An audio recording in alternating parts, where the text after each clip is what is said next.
This is the Hammer Down Racing Report. And now your hosts, Scott Hammer and Ron Miller. Welcome, race fans, to the Hammer Down Racing Report for Tuesday, December 8th. Tuesday? It's Thursday. Come on, Scott. And everything else right. I just don't know what day it is. I've been on vacation all week, except for today. Yeah, I can tell. Coming at you live from the Ron Miller Race Cars Hammer Down Racing Report studio. This is the Hammer Down Racing Report for Thursday, December Thank you. 8th. Yeah. Show number 259, coming at you live on Facebook, YouTube, and Twitter. And look, we got a new camera. Yeah, we do. Hello, new camera. So thanks to some of our studio sponsors coming up next year. John Young Racing, Really? I believe, is the sponsor there, yeah. That's beautiful. Thank you, John.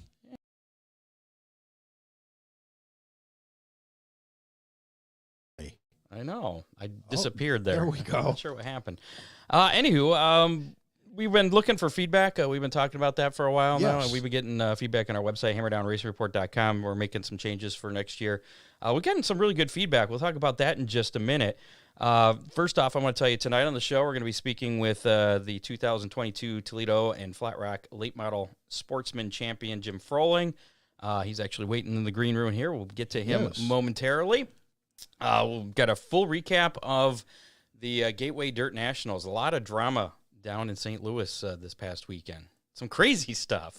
And a lot of entertainment. Yeah, I can't say that it was great racing, but it was definitely entertaining racing. So we'll talk about that a little bit later, as well as all the latest news and results coming up. Now back on this feedback thing. HammerdownRacingReport.com/feedback. We've gotten a lot of feedback here, and we have like the different segments that people like, and I have it graphed out and everything. Really? I got this nice little deal here. Apparently, the most popular part of the Hammer Down Racing Report is the Racing Roundup. Really? Yeah. Okay. I was surprised by that. I was like, okay. And racing news and guest interviews are second. They're tied for second there. Sure. Then it's the Hammer Down Hotline is fourth. Okay. Which I thought that would be the worst. I thought that would be negative, but it's actually positive there. And then the weekend weather pit stop with Ryan Weekman and the weekend racing menu, both tied for fifth. Well, and Ryan Weekman's probably very popular during the summer. Yeah. So we don't do that during the winter. And how many, when we give away free pizza from Big D's Pizza, that's the lowest, but still not bad. And we've had some great suggestions too. One of them making a cheat sheet for our guests, and Jim was actually the first one I had sent the link out to that for. Okay, basically so we'll helping see how people we'll see how prepared he is. Yes, we'll see how that worked out for him. Okay. And a lot of other great suggestions we've gotten, which we're going to be implementing in the show beginning in 2023, as well as those sponsors. Sounds like that's a long way off, doesn't it? Nope, not too much. Like just a little over 3 weeks. Yeah. And, if you want to become a studio sponsor, like John Young Racing has joined Dave Kemmer and First Responders for helping us with some studio equipment as we complete our studio build. We have just about everything now. The only thing we're missing now is chairs, and we had an issue with our Amazon wish list at HammerdownRaceReport.com with the chairs I had. They were from a third-party seller, so they couldn't be shipped directly here, so I had to change to some different chairs. They don't have armrests, so hopefully we'll be able to be okay with that. You're using my office chair from my office, and then I got this chair without a wheel, and this is an old chair that's got nails sticking up through the bottom into my butt. It keeps you from going to sleep, doesn't it? So, if you want to help us out, HammerdownRacingReport.com, and just click on the Amazon wish list there. You can help us out. I think headphones are the only other thing, but, we can make do with what we got, and we'll add you to our studio sponsors for 2023 if you do help us out. Dominator Race Products, they're down at PRI. They I are. believe PRI is going on this weekend. Check out the newly updated 2023 Outlaw Super Late Model nose kits for asphalt racers. Dominator is also the name for hood scoops, fan shrouds, nose and tail pieces, pillar and sail panels, roofs, wheel covers, and much more. DominatorRaceProducts.com or call 419-923-6970. Also available from reputable dealers across the USA. Big D's Pizza will be giving away some pizza a little bit later. Give them a call right now, 419-547-1444, or order online at orderbigdspizza.com. Don't miss the holiday customer appreciation deal going on Tuesday through Sunday. 10 chicken wings, your choice of sauce, a large 3-topping pizza, a 2-liter of Pepsi, all for $19.99. Sounds like dinner to me. I wish he was a little closer. It's pickup only, so Yeah. it's not a delivery deal. It's a pickup okay. only deal. They also have gift cards, so if you're looking for some last minute gifts, I'm waiting for Dean to open one in the this Toledo area. He should. Oh, He really should. Yeah. Big D's and Clyde, big on taste, not on price. And contact Freeze Frame Photos for all your racing photo needs, from action shots to victory lane. Running out of time to order those custom gift items for your sponsors, for your fans. I think John Young ordered some. They had the cool Really? ornaments with the cars okay, yeah. on them that he was giving out to all the super stock drivers at the banquet this past okay. weekend. So cool stuff like that. They have all kinds of knickknacks and gifts. Contact Charlie at 419-476-9978. Freeze frame photos, special moments frozen in time. Those tree ornaments were those of the 15 car, or No, they were of each. They each got, drivers? yeah, he gave me one of my car, so Oh, it's down on the tree. You can go look at it. well, that is cool. It was pretty cool and unexpected. Got to thank Oakshade Raceway, Ron Miller Race Cars, and Headhunters Barber Studio and Salon in Perrysburg. And before we go any further, how about we bring in our four-time late model sportsman champion, Mr. Jim Froling. Here, let's pull him in. Hey, Jim, how's it going? Hey, good evening, you guys. How you doing? Good. Good. Did you happen to take a look at my cheat sheet? Did that help you out at all, or no? Yeah, absolutely, I did, and it worked just fine. Gave me the opportunity to get logged in with a sense of confidence. So thank you for that. Right. All right, we have some nice listeners. They have some good ideas for us. So first off, congratulations for another championship for you. You had 3 wins this year, including the last race there at Toledo with ARCA guys. How cool was that?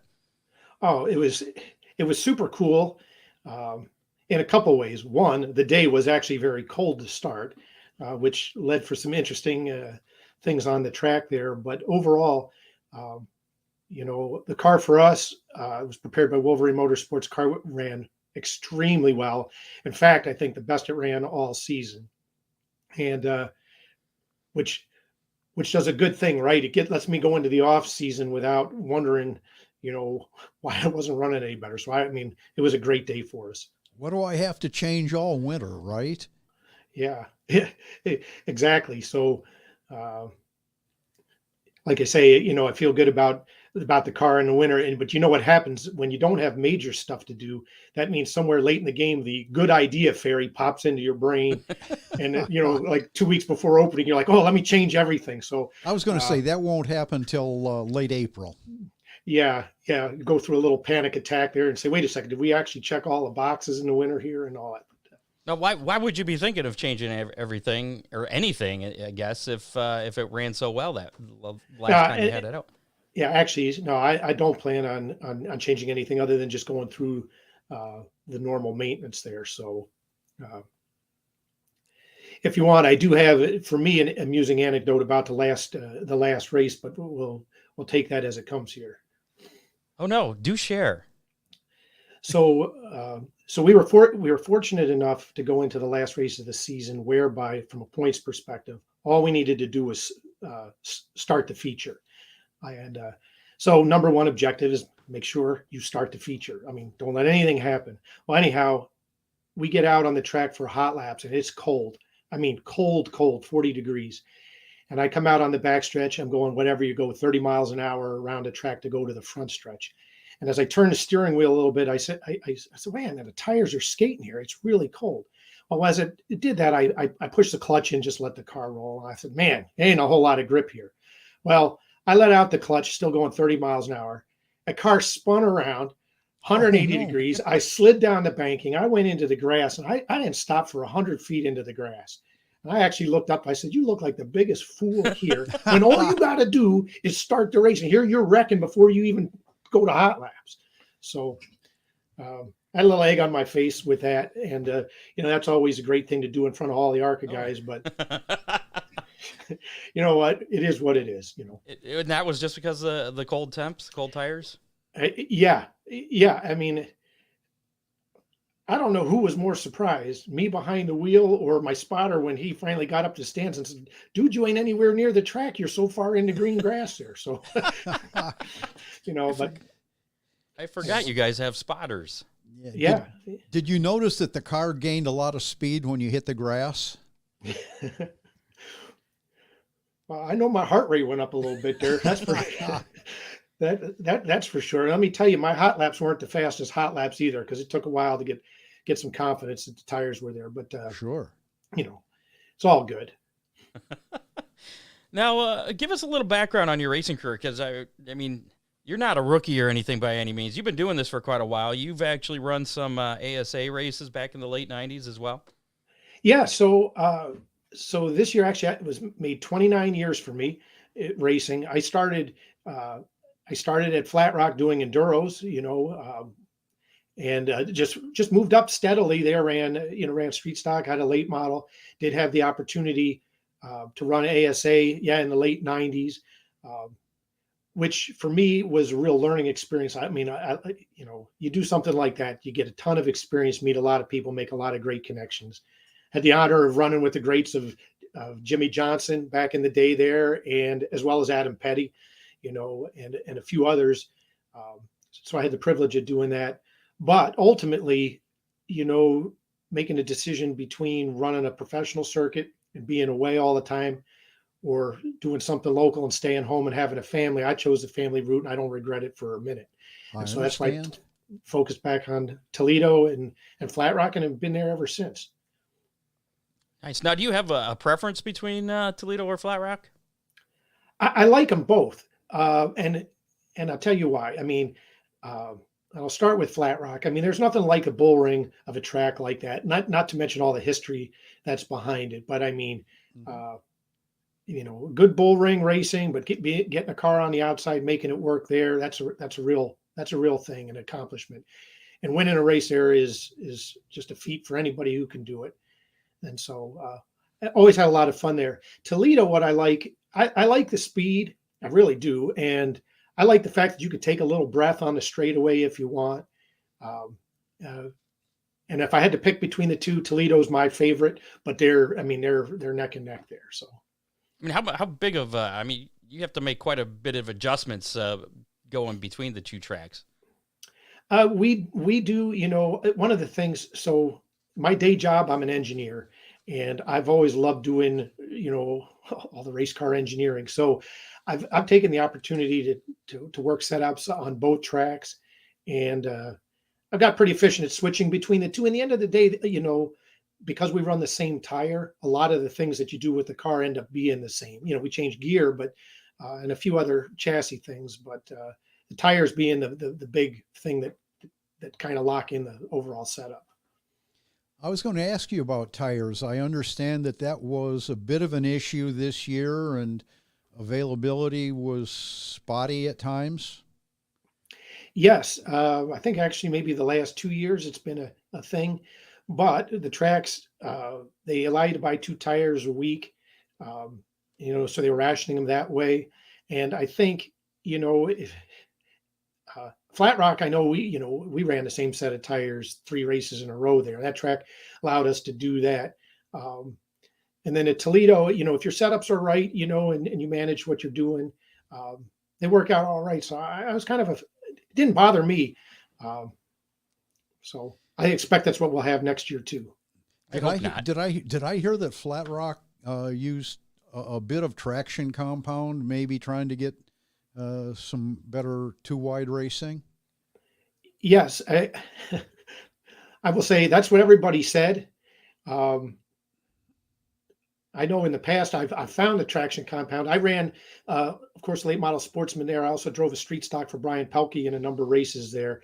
I'm going like, maybe I was just off that day, but I had trouble finding the grip in the outside there. But I don't know if they put a lot down, a little down, or is just someplace I wasn't driving. Maybe they said they put it down to get you guys to go up there. Yeah. Hey, we put it there. He said, okay, we're going to the outside. And you go, oops, I just lost 3 car lengths. Oops, I lost 3 more car lengths. Yeah, maybe You got to not. run it in. Get it going. Yeah, Yeah, put some rubber Dust it down. off, It'll yeah. be better. yeah. I'm going like, yeah, I'm putting a lot of rubber in there as I go from 6th to 12th. So Yeah. It's that perfectly matched set of tires theory, right? Yeah. yeah.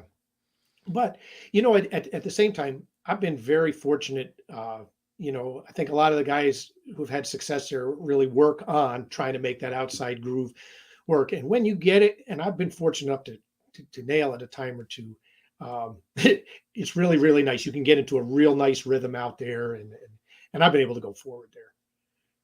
Have you ever raced on dirt?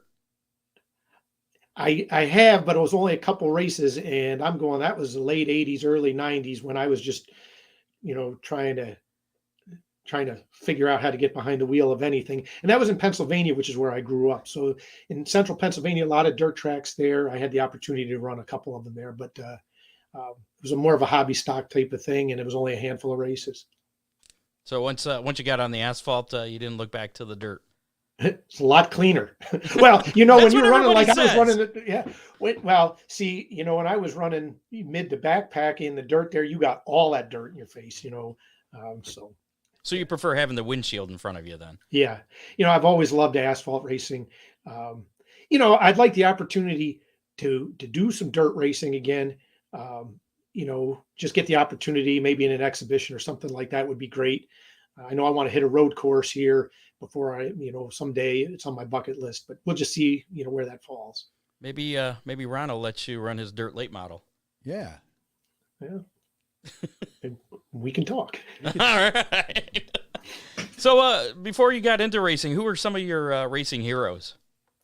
Well, from my era of growing up, Bill Elliott was, I was the biggest Bill Elliott fan there, and he was the guy I looked up to. Of course, when I was growing up, guys like Dale Earnhardt, Rusty Wallace, Alan Kowicki, again, as an engineer and race car driver, I was a big fan of his. I had the opportunity. So one of the things that was nice when I was doing the ASA stuff, I drove a Ford, had an opportunity to do a public speaking event at Ford, along with Bill Elliott and Dale Jarrett. And this was back in the day, I think it was 1999. And so it was a real honor for me to get to sign autographs for fans and stuff like that, sitting alongside the guy I grew up admiring. So, did you get Bill's autograph? Yeah, and I still have it here. So it's not in this room, but yeah, I got it in another one. About what year did you start racing at Flat Rock, and who would have been your hero up there? Okay, so I started racing enduros in '94, street stock in '96, and it becomes easy.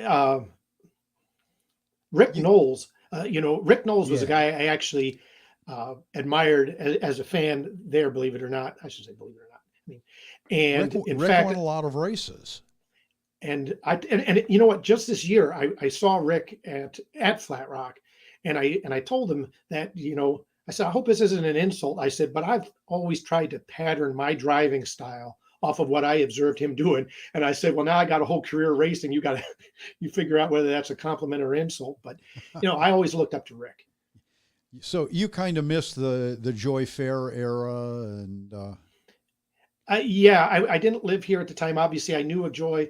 I watched him race, but no, I didn't have the years and the history of watching him Terry and Jerry Cook. Yeah. Yeah. No, I mean, unfortunately, I just wasn't here. I wasn't living here at the time. Gotcha. And you know what? And Go ahead. sorry. I mean, I also want to shout out, and because maybe it could seem a little weird, but another one of my racing heroes is Ron Allen, who we still race against today or race with. Yeah. And so I've been, shout out to him. I mean, you can't deny. Yeah, Ron's been doing it a long time. Yeah. And hasn't spent a huge amount of money doing it. Is that sarcasm? No. Okay, no. I wasn't sure. Sometimes it's hard to Ron- tell Ron- with you. Ron has done very well. Okay. Racing on On a budget. on a family man's budget. Well, I mean, it takes three of the next best racers to come up with the same level of talent he has, right? So, it's, I've told him, I've followed his rear bumper an awful lot. I can tell you where every mark was on it for a while. Once I started being able to run at a similar level, it was a real honor for me. And I've enjoyed racing with him all these years. Did you put any marks on his back bumper? It might have been a time or two. And, you got to catch it first. So, but actually this year we were socializing a bit. We got in a race at Flat Rock, and I actually turned him around quite unintentionally. I still claim he came down on me until he showed me the video. So, that is what it is. No, we've run clean, and I think we have a mutual respect for each other. That might be one of the biggest problems in racing today, are GoPro cameras. Yeah. You can't lie. You can't get away with anything. Here, watch the video. That's why I got my camera. You just are running Toledo and Flat Rock now. You don't get to any other tracks, any other events? So I had, in the past I've run a couple other tracks. I would go up to Corrigan Oil here on occasion, or a few other tracks. I've run a couple races up at Onaway Speedway up north. Have a lot of fun up there. That's a great place. I mean, it's a bit of a drive for the guys down here, but anybody who's looking for a track, they do a great job up there. I keep hearing good things about that track. Never been there. I understand they've got some pretty decent paying races too. Oh yeah. Yep. Like I tell people, I say, go look up online and see what they're doing up there and the payouts that they have on some of their big races in particular. But they do an exceptional job. They get a lot of cars. They run them through very well. The promoter is, just done a great job. He's treated us very well. And I have a lot of fun up there. I mean, I've tore up a few cars, but I think the track owes us one up there. We might go up there again this coming year. How about CRA? Aren't the Toledo late model sportsman cars pretty similar to them? Yes, they are. And while I haven't personally run any of the CRA races, we're actually looking at maybe doing a few this coming season. I have to pick and choose my races. I got family things going on and that kind of stuff. So we'll see what happens. If you like going fast, I know they've got a show or two at Winchester. Oh yeah. Oh yeah. And that one, it would actually be, that would be one on the list to do. I've never raced there. I had the privilege years ago running Salem, Indiana, again, which has similar, attributes and stuff like that. Now, at the beginning of the year, the late model sportsman class was on the Sandusky Speedway schedule for at least one event. Were you planning on running those? Any idea what happened to those events? So one, I've run Sandusky before, and that was a lot of years ago. I ran a couple of races, had a good time. Another great facility to be at, and we had intended to go, but quite honestly, the way my personal schedule went, and with some of the other races I was doing, and the fact that we were leading the points at Toledo at the time, said I really didn't want to risk tearing up a car. Not that it would, but it was a decision we had to make. And I think ultimately they canceled it because they couldn't get enough people to show. Right. Gotcha.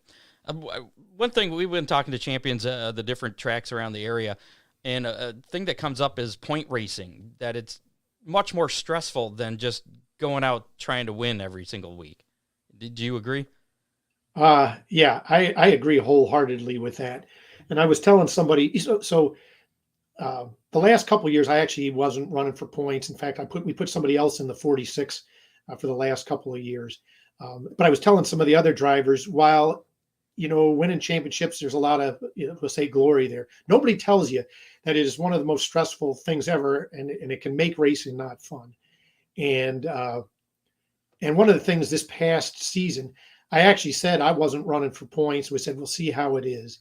And a good friend of mine, Brian Pelkey, who has helped us out a lot. And again, I've driven his cars in a few things. He was one who actually had a good conversation with me about 3 or 4 years ago, talking about how you really should have fun in racing and make sure that you're enjoying the people you're with, the competitors you're with, the time that you have with those people and focus less on the stats of the racing and the winning and stuff like that. And your ultimate legacy, they were saying in racing, is the memories that you take, the friends that you make, not the adversaries that you create by, being that. And I changed my personality on that. He really helped me with that, and I've had a lot more fun these last couple of years. That's pretty cool. I know a lot of racers also say, if you ask them if they're going for the championship, we'll see how the first couple races go. Yeah, that's very true. I had the unfortunate thing. This goes back probably 15 years ago. We were all gung ho saying, "All right, we're going after the championship." And I think literally lap 2, race 1, I found myself in the turn 4 wall at Toledo. So okay, we're done done with that objective. We took the new right off the car and said, "All right." But it survived.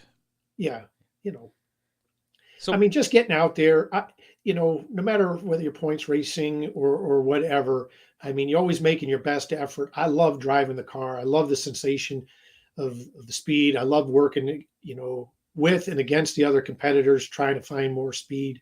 That's what it's all about. now, how many races do you get between Toledo and Flat Rock a year?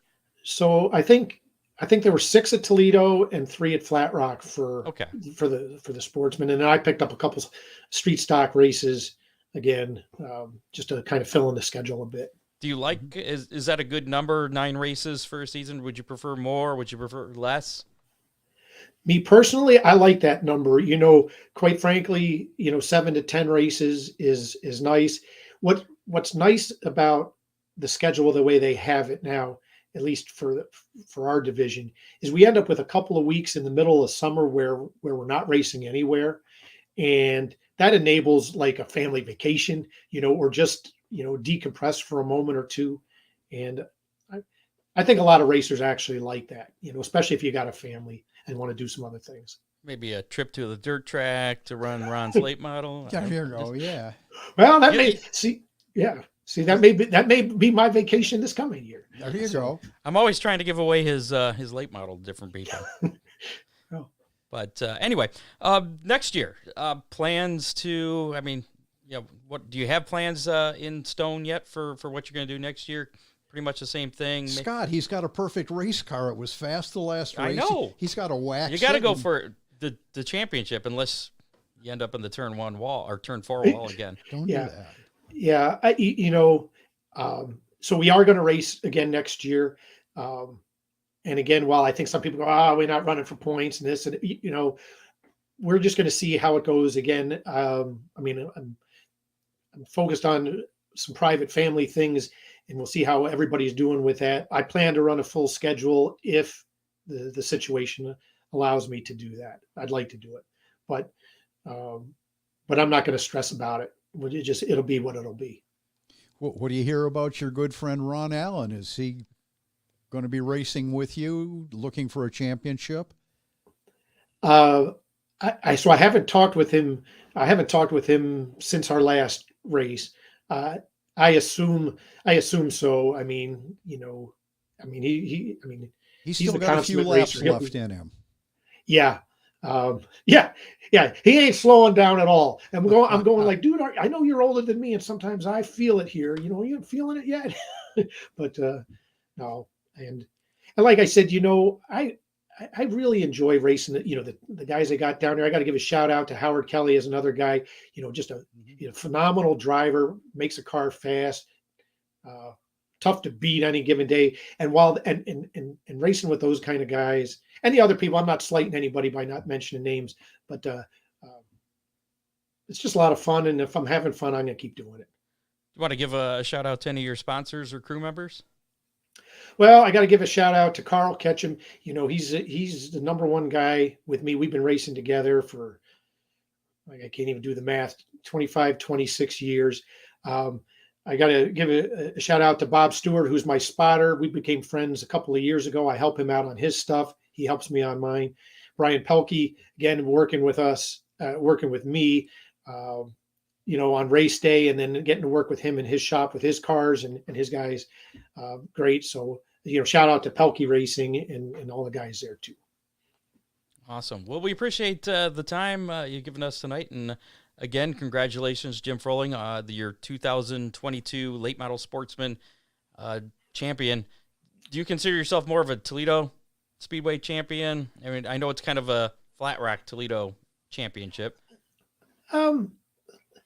Let's just leave it for what it is, right? Okay. I mean, it's the Late Model Sportsman champion. I mean, I love both places and look forward to racing both places. Why can't it just be Sportsman? It sounds like it's two classes combined. Late Model Sportsman. Well, I think they're actually moving kind of towards that. So maybe that's the shout out that should be there with some rule updates. A lot of the late model style cars should be eligible to run, like the CRA late models and so forth. So anybody who's looking for someplace else to race, take a look at that division, take a look at the rules and see how you comply. I'll just throw this out there, closing comment. You get bored New Year's Day, come on over to Sandusky Speedway. All right, may just do that. The hangover race. Have you ever competed in that or raced on New Year's Day? No, I have not. You have sense? I mean, the hangover part may be the only part I complied with. The race is a hoot. It really is. Yeah. Except for when the fans throw snowballs at you. You can't do that under green flag conditions anymore. Sometimes I feel like I've been hit with worse. So yeah. Well, I know it's been slung at me at least. Something's been slung at me. Oh, maybe somebody threw something at you when you were warming your tires up and spun out there that final race. Yeah. Threw some oil or something. I don't know. Anyways, Jim, again, thanks for taking the time to be on the show tonight. I had fun anytime. Appreciate it, and good luck next year. Absolutely. Like to have you back next year about this same time. I certainly hope so. Good luck to you guys with your show. All right, thank you. We'll Right. see you. There you go, Jim Froling, your 2022 Late Model Sportsman champion.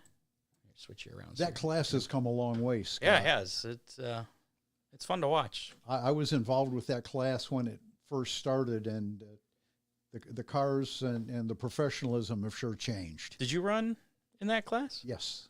Okay. I thought you ran late model, full. I did.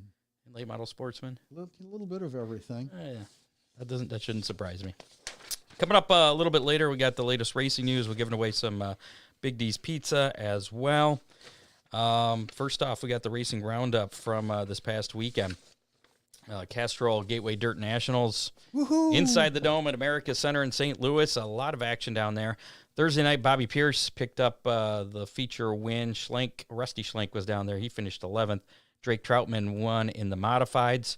Have you heard why they didn't have, they had midgets the year before, wasn't it? Any open wheel cars like they did in previous years? They just had the two classes. Maybe it was just because they got so many cars. Yep. Friday night, Cody Bauer in one of Rusty Schlenk's domination race car late models. Impressive win, too. The feature win, It really was. Ricky Thornton Jr. won the modified feature. That was strange seeing him in It a mod. wasn't that, was it Nick Hoffman's modified? Yeah. And then Saturday night, the main events, Tyler Erb with a big revelation in Victory Lane, which we'll talk about in a little bit. He picked up the win in the late models. Rusty Schlenk had another 11th place finish in that. It was out of 144 cars. Broke a shock mount or a shock. Did he? I didn't hear something. that. Okay. Yeah. He was marching. He had to come from pretty deep in the field and was up to 10th. Well, he won his B main, I think. Yeah. Yeah. On transfer Thursday. in. So, yeah. No, earlier that night. Oh, okay. Yeah. I remember seeing that because I think I was. Yeah. No, he transferred out of his heat race, I think. He did. Well, okay. Whatever they were calling him on Saturday. Yeah, all right. To get in. The first and second place finishers, he won that. Right, okay. And Ricky Thornton Jr. again picked up the win in the modifieds in the main event there. And there was a lot of.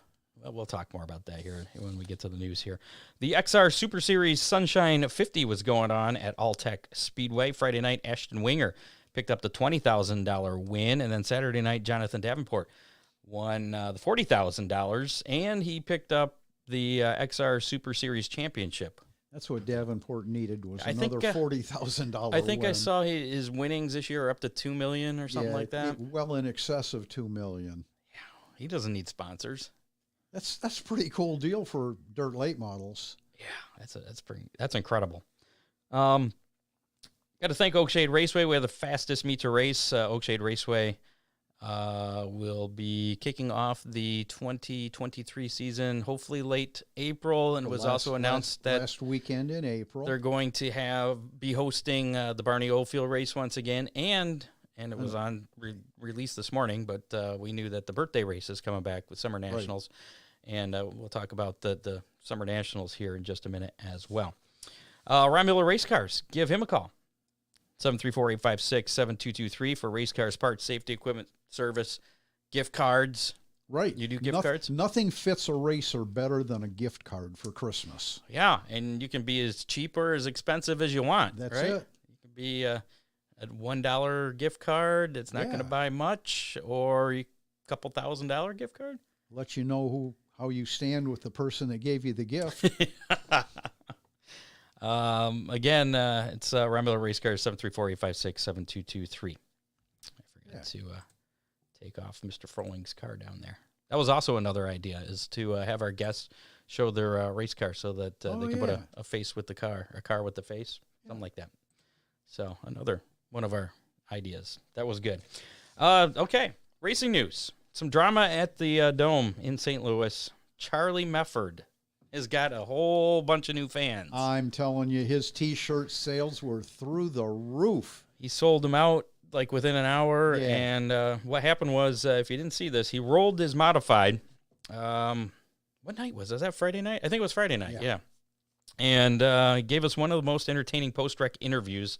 Here you go. Check this out. This was a little bit edited version of it. It went on for probably 4 minutes. This is probably about half as long. I had to edit out some of it, but it also shows the accident as well. Well, Charlie, I guess first off, I think you're okay, right? Hey, I'm all right. All right, folks of St. Louis, on 3. 1, 2, 3. You can't park there. Can't park there, bud. That is a no parking zone, Charlie. It's such a dream. Heck, I mean, I'm just a 16-year-old kid from Kentucky. But, I mean, if anybody wants to support me, hey, Section 143. Go buy a shirt. Go buy a Charlie Mefford shirt. St. Louis makes a noise for Charlie Mefford. Wow, man, at 1:30, he's back there on the back stretch looking at it. He says, I will be the show tonight. Him and Alan get together, Becerra, and the car, you wonder there, DJ, did something happen on the right front? Because it just took a turn. We can ask Charlie. Charlie, walk us through this crash here. Run it back, guys. Give us another. Here you go. Run that back one more time. So I came off a 2, and they this unit right here just I hit the cushion, kind of got sideways, and I looked to my left, there's a race car. Oh well, that ain't good. And the steering's so heavy in this thing where we had to replace the whole right front, so I kind of just stuck. And then I got up in the wall, and I was like, ouch. And then I'm upside down. I was like, oh man, what am I doing? Hey, Blake, ask Charlie if he can relive that, recreate how he was going to drive that car when he was telling James down there as we were taking photos during the track walk. I mean, if he can explain that for this whole place. I mean, I laughed for an hour about this. I mean, that's what I want to hear, is how he was going to drive these things through the holes. How are you going to drive these things through the hole is what Jerry wanted to know. He said he laughed watching you demonstrate that. So we was going to get up. See, I kind of take after Kenny Wallace here. I'll get up in that, They don't call me the pit lizard pit for nothing, baby. Go get your shirts. Race Rich. I'll tell you what. Oh, man. I'm not going to lie, but I love that guy. Wow. If y'all knew who I was by the time I rode in, by God, y'all do now. That's right. Charlie Mefford. By God, you do now. Charlie I was Mefford, cracking up watching that. Scott, racing needs more people like that. All the racers today want to be polished, driver's suit nicely zipped up. And His was nicely zipped up. Scott, the kid is real. He really is. He was enthusiastic. No, racing needs more people like him. Okay. Somebody wants to know if you do front-wheel drive nose work or replacements. Might could. There you go. more on the dome. Actually, I added Charlie to our potential guest list for starting off next year. We have a running list going. So if any suggestions for guests you'd like to see on the show, send it to myself or Ron, and we'll get a running list going for it. Kenny Wallace, he won his last chance race, and he did his best Ric Flair impersonation, standing on top of his car. Did you happen to see that? Crowd went wild for that. I did. And then Tyler Erb had a gut punch revelation during the Emotional Victory Lane interview, and kind of went like this. We saw how emotional you were here in Victory Lane just a few moments ago. What was that last lap like? You know, you're thinking of everything going on in life. Was that an emotional final lap coming to the checkered flag?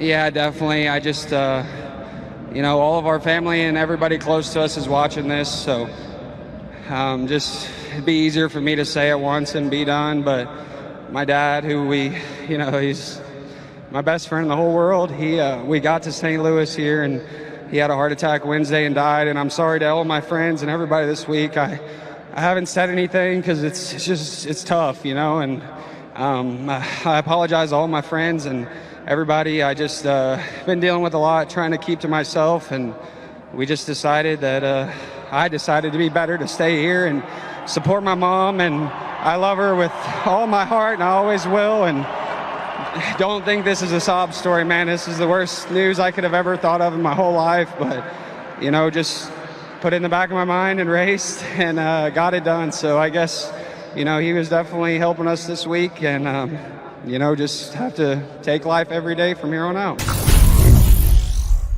How do you follow up a question after that? Yeah, nobody knew. Nobody knew. Right, you can't. Well, and we talked about it before we went on the air, Scott.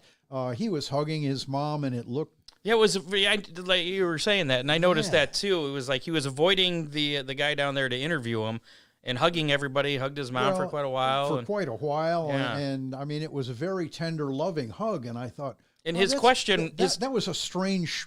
Yeah, and his question was, well, he's just very emotional because he won, not knowing that his father had passed away shortly after they arrived in St. Louis. So a crazy story there, but great interview. Yeah. That was a once in a lifer. And there was other drama at the Dome Friday night. Did you happen to see the Tyler Carpenter? Hudson O'Neal little. I don't know what you're talking about, Scott. Oh, I didn't. I don't have the video of that, but you can find that. Yeah. Tyler Carpenter was leading and kind of came off of turn two with Hudson O'Neal getting a run on the high side, and he only got to about maybe his back tire before, depending on what point of view you go with, either Tyler Carpenter put him into the wall or came down. Yeah. So a lot of drama there, and there was wrecked his car and post race. Yeah, it was antics. Hudson O'Neal, after that happened, was able. His nose is all smashed to heck. It moved the concrete barrier back about a foot, I think, or something like that.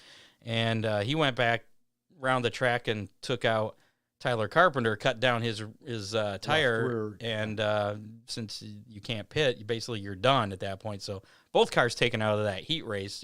Tyler Carpenter, the defending champion too, and they kept showing. They had like one camera view in the pits because they had to work. It took a while for them to get the wall back in place, right? And they kept showing the camera looking back at the pits, and all you see is these people just running, and there's this mob. Like half the grandstand emptied out to go to the pits. Yeah. But apparently there was no altercation back there. I was very surprised. But then so were all the people. Yeah, but Hudson wasn't happy with Tyler. Tyler wasn't happy with Hudson. Hudson was done for the weekend because I guess it bent the horns or something on his chassis.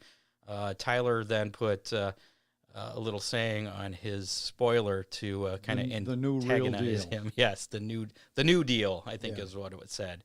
So a lot of fun, drama, crazy stuff at the Gateway Dirt Nationals. Did you hear the crowd after Kenny Wallace won his race?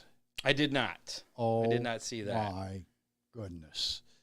It was. I heard the crowd when he was standing on his car going crazy, but which was after the race. It was deafening when he won the feature. Of course, that's his hometown crowd. So, And he definitely alluded to that in his post-race interview.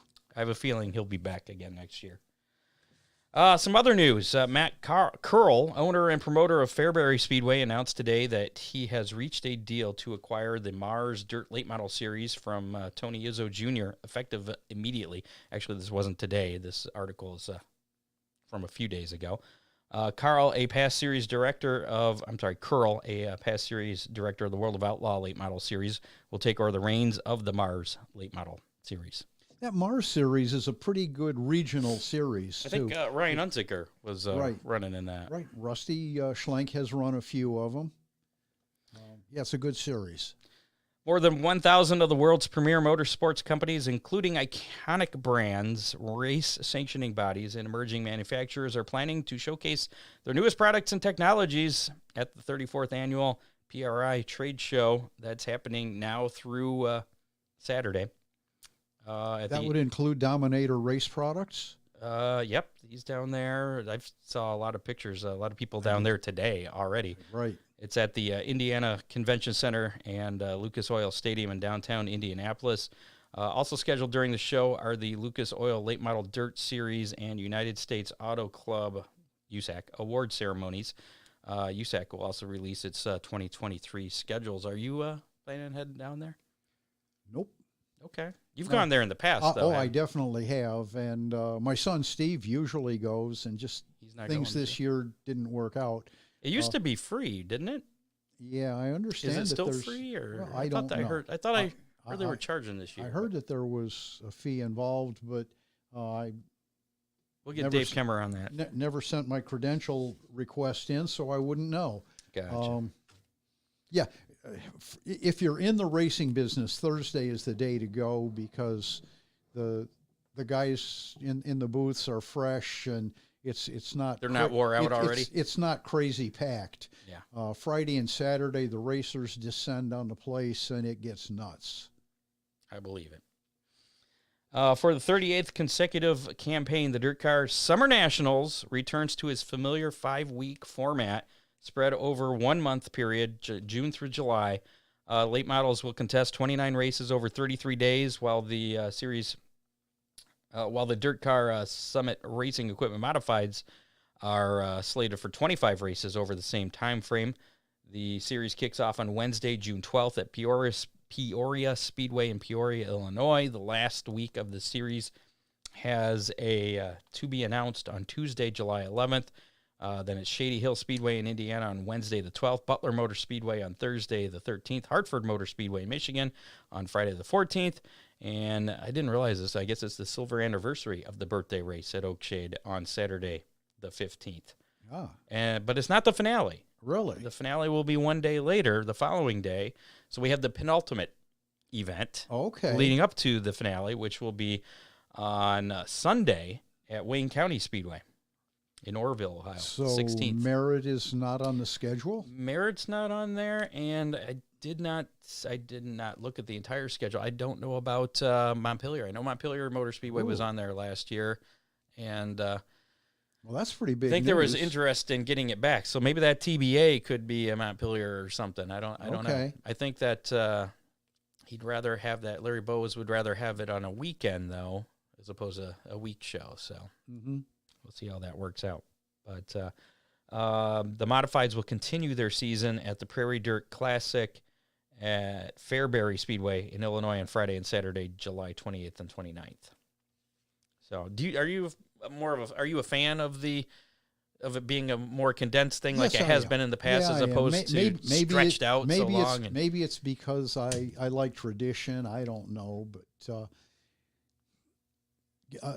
condensing it or going back to the original format, I mean, yeah, it's grueling, it's tough, but the guy that wins it really, really deserves to win it.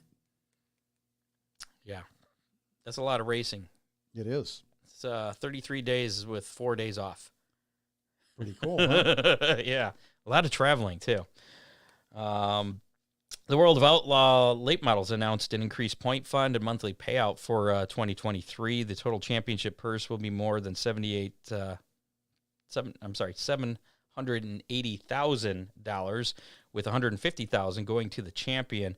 But there's a monthly winner circle program that will pay $2,500 a month to each of the top 12 full-time drivers in points, which means each of the top 12. To each of the top 12. All right. So that means that the champ could walk away with an extra $25,000 at the end of the season for a total of $175,000. That'd make a good month's work. Yeah. I mean, I wonder what the tire. if you look at Jonathan Davenport, he's like one that I can't do the math that quick, but more than 5 times, 6 or 7 times, at least according to his winnings this year.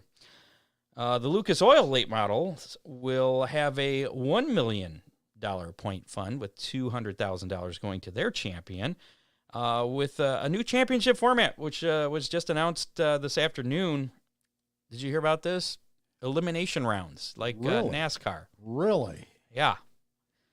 They're going to have elimination rounds. I didn't write down all of them as far as when people get knocked out and everything, but it's going to come down to 4 drivers having an equal shot of winning the championship at Eldora, that final race. Ooh.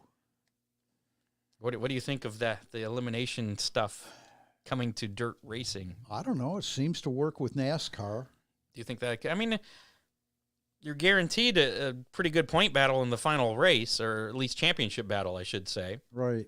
With 4 drivers, where in the past it could have already been wrapped up by the time they get to that last race of the season. Yeah, I mean, you're right. I mean, 4 guys have a shot at it as opposed to. But as a traditionalist, though, you'd have to be against that, right? Yeah, but NASCAR's already broken the ice, Scott. Okay. Well, it'll be interesting to see how that works out. If it works for them, I'm sure that the World of Outlaws will probably have their eyes on that, see how it works, and maybe some sprint car series. And your local tracks. And well, yeah, I didn't think about that. Yeah. Could that trickle down to local tracks? Would that work? I guess it Why could. Not? Huh. Why not? The top 4 in points, or however it works out. Okay. Win it or lose it on the last night. I guess. Now Oakshade, almost all the classes were that way anyhow. Yeah, they don't. The way the points shook out, it was maybe tracks with extremely tight points battles. Yeah, maybe tracks with guys that are running away with the championships in each class year after year. Maybe that'd be something for them to consider. And of course, that guy is not going to like it. Everybody else will, but yeah, you can't please everybody. Ty Torrig Racing announcing driver and sponsor at PRI this weekend. He was supposed to do that on my show, Dean. What happened? Very disappointed. Trying to get the driver on the show next week. Okay. I guess that's a good consolation.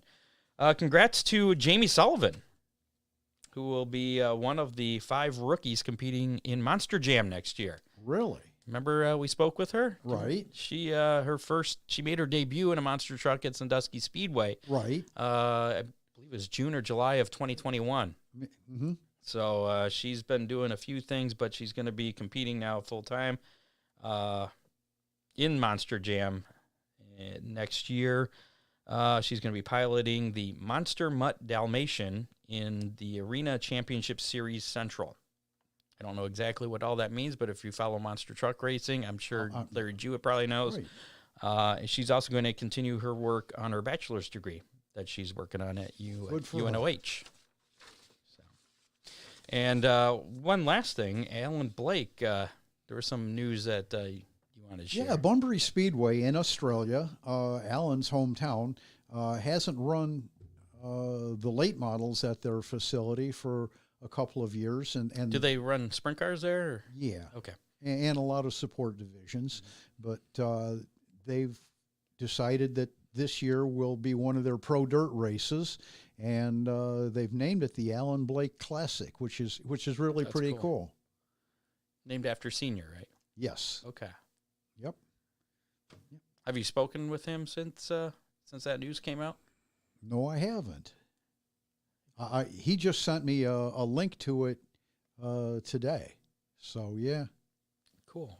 Well, that's pretty cool. That's a cool deal.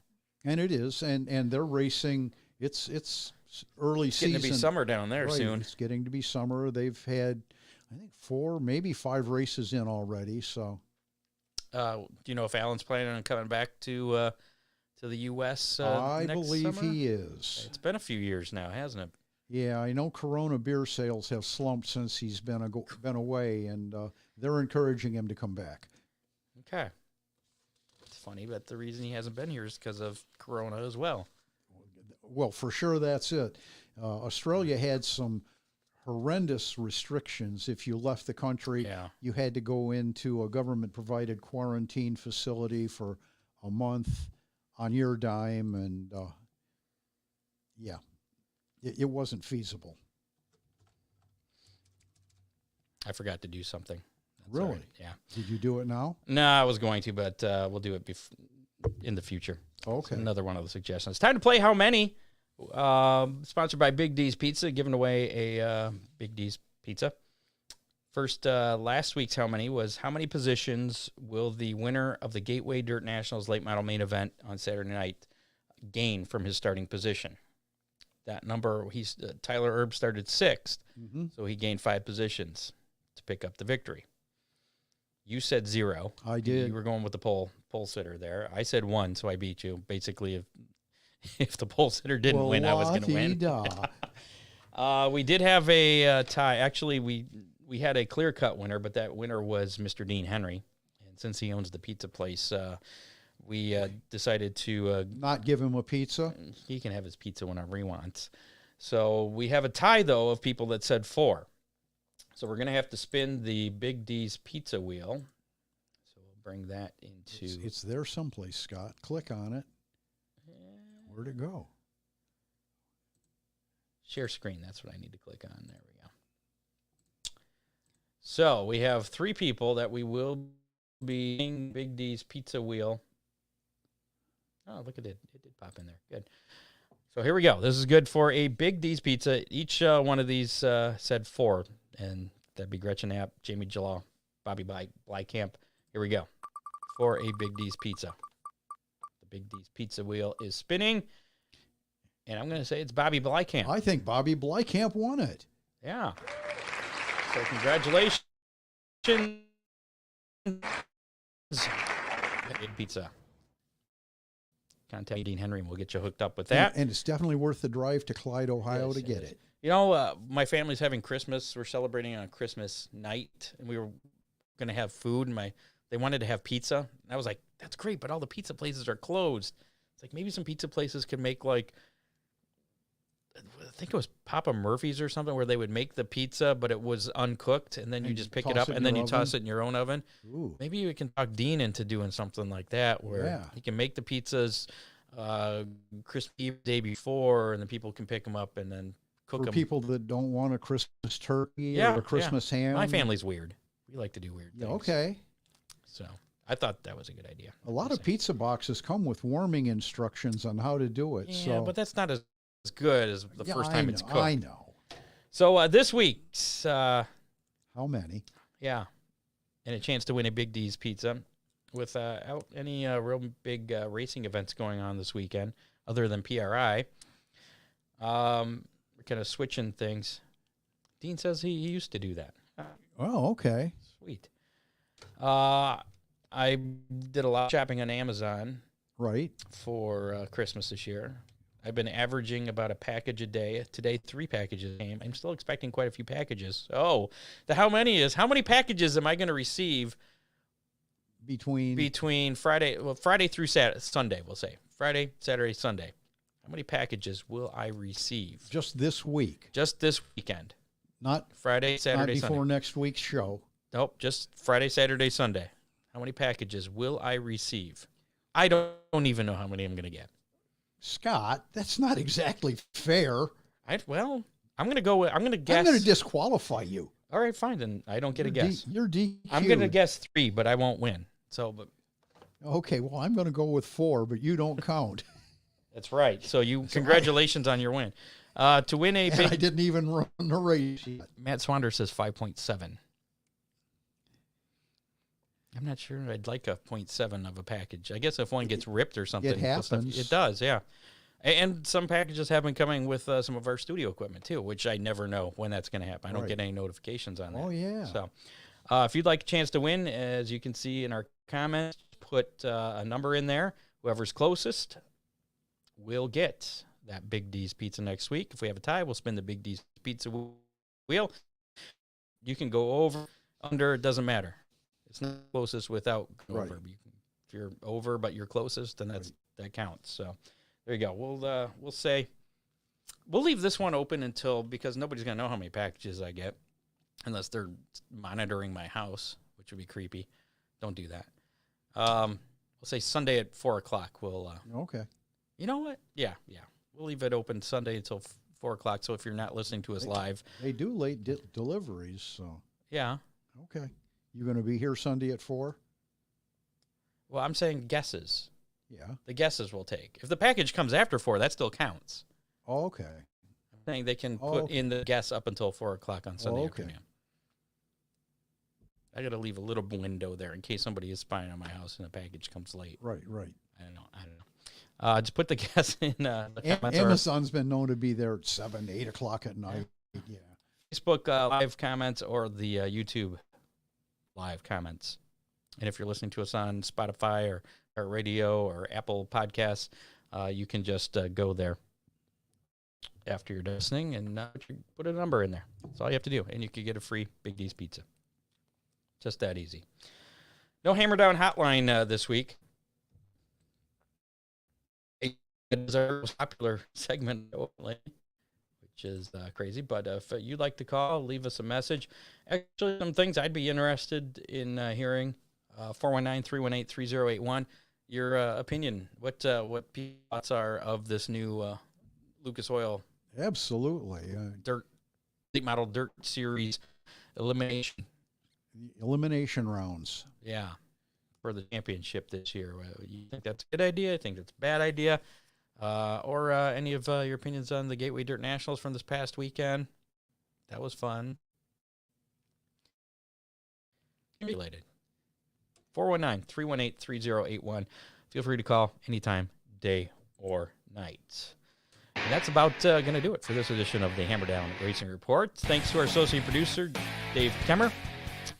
Contributors Matt Swander, John Young, Doug Dock, Bob Stazak. Make sure to like us on Facebook. Follow us on Twitter at Hammer Report. Follow us on YouTube. Listen to us on your favorite podcasting platform, including Apple Podcasts, Spotify, radio. You can also check us out at hammerdownracingreport.com.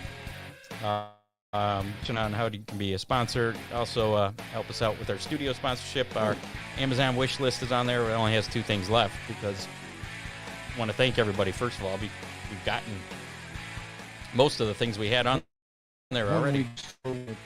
Think real hard and put a couple more up, maybe? I don't know. Yeah, what else do we need? I don't know. We'll figure it out. All right. Well, sure. Until then, we'll take it off. Make sure to rate and review us on whatever podcasting platform you're listening to. Share us with your friends. That helps us out. Thanks to Big D's Pizza, Oakshade Raceway, Ron Miller Race Cars, Freeze Frame Photos, Dominator Race Products, Headhunters, Barber Studio, and Salon. Also, thanks to our guest this week, Jim Froling. Next week, Fremont Track Champions, Craig Mintz, Jamie Miller, and maybe a mystery guest.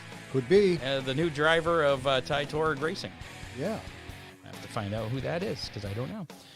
So we'll see you next Thursday. We're not going to talk to the 305 champion from Fremont. Paul. Paul does not like to talk on the radio. Not at all. Anything like that. So, yeah. I did, as a courtesy, send a message. I know the answer, but I didn't want you to feel left out. So here's the invite. Please ignore this if you don't want to come on the show. And so far, he's ignored it? Yeah, he's ignored all my requests, yeah. I remember Andrea saying that, good luck trying to get him to come on. So we're out. We'll see you next week with Craig and Jamie and possibly that mystery guest. Right.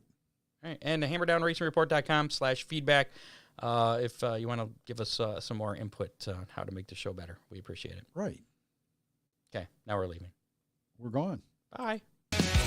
You have been listening to the Hammer Down Racing Report, available on demand on iTunes, Google Podcasts, Spotify, or your favorite podcasting platform.